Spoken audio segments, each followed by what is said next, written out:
Hallo, my naam is Janine van die Kerk van Radio Kansel en ek het net weer vandag besef, dis 'n seën om bene te hê en longe, twee arms, om te kan uitgaan en te kan hardloop. En seën is 'n groot ding in die Bybel. Jy sal sien, ou Abraham het vir Isak geseën, Isak het vir Jakob en Esau geseën, amper 'n family feud begin daar. Jakob het al 12 sy seuns geseën. Jesus het die kinders geseën. Paulus het die ouens geseën wat uitgegaan het in bediening. Seën is belangrik. En dan gaan jy na Deuteronomium toe en jy sien daar by 21 vers 5 dat die Lewiete se werk was om God te bedien en om sy seëninge oor mense uit te spreek. So ek glo daarin. Ek glo om mense te seën. En met die woord nou spesifiek en jy kan dit ook doen. Jou geliefdes seën met God se seëninge. So ek wil jou seën vandag in die naam van Jesus. Ek wil jou seën met 'n liefde vir God, dat jy hom met jou hele hart, hele siel en hele verstand kan lief hê.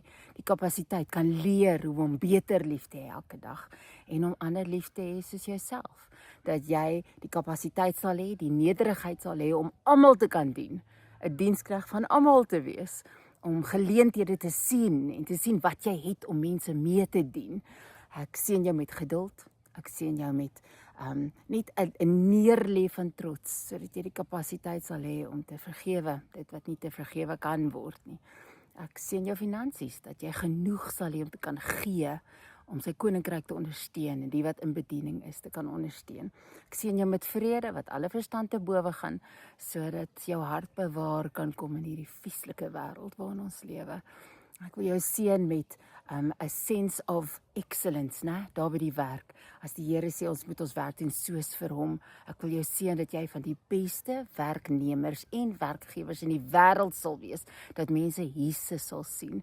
Ek wil jou seën met 'n groot kerk, 'n gemeenskap waar jy kan dien, geslyp kan word, geteach kan word, dat jy God se woord kan inkry, onverdunde, ware woord.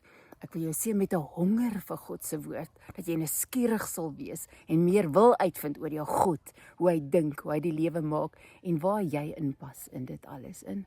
Ek wil jou seën met elke liewe geestelike seëning wat daar buite is, wat jy nodig het om 'n goeie diensknegt van die Here te wees. Ek wil jou tyd seën, dat jy dit nie sal mors nie. Ek wil jou familie seën, die verhoudinge in jou familie, dat julle familie sal wees, dat mekaar kan lief hê, 'n veilige hawe teen hierdie wêreld.